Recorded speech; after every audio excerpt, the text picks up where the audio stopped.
Hi. Today I wanted to talk about all or nothing thinking or black and white thinking. In the world of psychology, we refer to this as a cognitive distortion. It's a thought pattern that can be pretty rigid and and can be detrimental when you're trying to negotiate with people or come up with compromise or even make decisions, right? So the idea is with all or nothing thinking or black and white thinking is that there is a right and a wrong.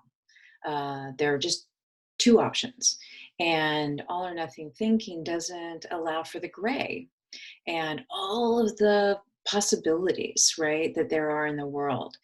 And it's important to acknowledge if you start getting into the thought pattern of all or nothing thinking to challenge yourself to know that life is pretty gray. There are so many different opinions and points of view, perspective, always two sides to any, coin, right? Like, and when we are in conversation with people or when we are trying to negotiate, when we're trying to solve conflict, it's so important that we try and get ourselves out of that all or nothing thinking and open ourselves up to the idea of a variety of perspective, the gray, right? And sometimes it can be murky.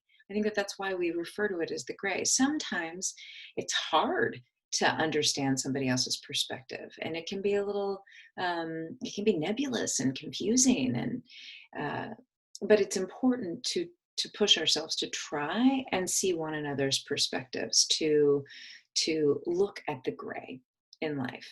I specifically am bringing this up during SIP because we are all being asked to make decisions daily that are pretty gray. There's a lot of uncertainty, and so there's so much that we have to be conscientious of, and really pay attention to one another and be respectful of one another's opinions. So cognitive distortions, all or nothing thinking. Uh, just a little bit of education around that thought pattern and what to do when you find yourself in that space. Okay, be well.